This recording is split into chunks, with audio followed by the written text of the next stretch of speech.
अगदी काही वेळातच शरद पवार हे माध्यमांसोबत संवाद साधणार आहेत। शरद पवार यांची पत्रकार परिषद आपण या क्षणाला लाईव्ह बघतोय। 12 वाजता त्यांच्या पत्रकार परिषदेचं आयोजन करण्यात आलेलं होतं आणि आगामी निवडणुकांच्या पार्श्वभूमीवरती देखील ही पत्रकार परिषद महत्त्वाची मानली जाते आहे।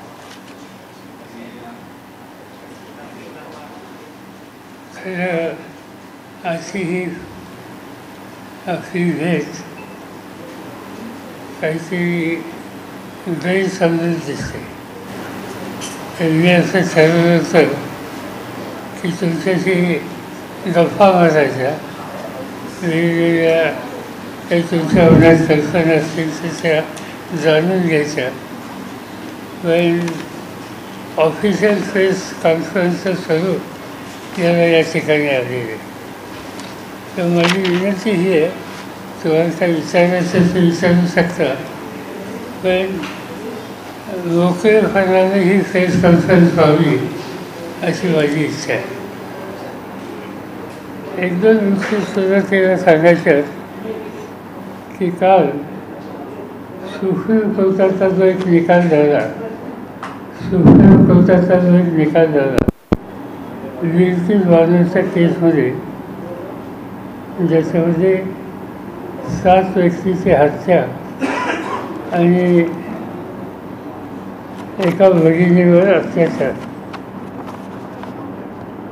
याची सगळी पार्श्वभूमी ही गोंधळाची आहे। गोंधळामध्ये जे काही घडलं त्याच्यानंतर ज्या रिॲक्शन झालेल्या होत्या त्यापैकी हा इन्सिडेंट होता। उशीर लागला,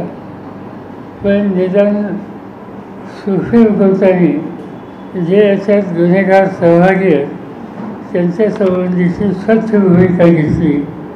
आणि एक प्रकारचा स्त्री वर्गाला आणि सामान्य माणसाला एक प्रकारचा आधार देण्याच्या संबंधीचं काम सुप्रीम कोर्टाच्या या निकालामध्ये झालं। एकच मला काळजी ही आहे की सुप्रीम कोर्टाच्या निर्णयामध्ये त्याने हा निकाल पूर्वीचा जो काही सरकारने घेतला होता त्याच्या गुन्हेगारांना शिक्षा माफ करण्याची, तो गुजरात सरकारने घेतलेला होता आणि सुप्रीम कोर्टाने आता सांगितलं आहे की हा निकाल महाराष्ट्र गव्हर्नमेंटने घ्यावा आणि ही केस महाराष्ट्रात ट्रान्सफर होईल। आपण अशी अपेक्षा करूया की महाराष्ट्र गव्हर्नमेंट ही सुप्रीम कोर्टाचा सर्व निकाल वाचल्याच्या नंतर त्यांनी जी भूमिका मांडली त्याची गांभीर्याने नोंद करेल आणि त्या भगिनीला न्याय देण्याच्या बाबतीत कुठलाही राजकीय अभिनेस न आणता महाराष्ट्र गव्हर्नमेंट त्या संबंधीचा निकाल घेईल असं मला वाटतं किंवा माझी अपेक्षा आहे की महाराष्ट्र सरकारने, महाराष्ट्राच्या मुख्यमंत्र्यांनी, महाराष्ट्राच्या गृहमंत्र्यांनी या केसचं गांभीर्य लक्षामध्ये घेऊन याच्यामध्ये झालेल्या अत्याचाराचं स्वरूप लक्षामध्ये घेऊन या ठिकाणी निकाल घेतला पाहिजे आणि ही या प्रकारे अत्याचार करणारी प्रवृत्ती आहे त्याच्याबद्दलचा निर्णय असा घेतला पाहिजे की समाजामध्ये एक संदेश जाईल की या गोष्टीला समाज, शासन, ज्युडिशरी हे कुणी मान्य करत नाही।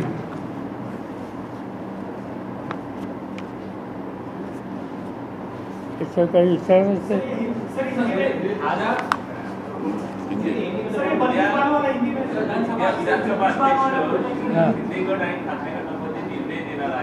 काय अपेक्षा आहे की सांगितलं जातं की जवळपास निर्णय जो आहे तो शिंदेच्या पडद्यात पडण्याची शक्यता आहे की निवडणूक आयोगाने जो निर्णय दिला नाही, मी जो पहिला मुद्दा सांगितला त्याच्यावर काही विचारायचं आहे का? लिखित वाढीची जी केस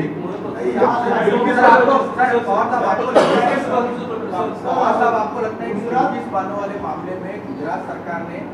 विधानसभा के चुनाव होने वाले थे, उसके पहले इस तरह का फैसला लेकर चुनाव को प्रभावित करने की कोशिश की गई और अब जब सुप्रीम कोर्ट फटकार लगाई है, केवल फटकार लगाने से मामला खत्म हो जाता है या फिर उन सरकार के लोगों पर कोई कार्रवाई भी होनी चाहिए, क्योंकि इस तरह का गलत उन्होंने सीधी बात ये है कि ये डिसीजन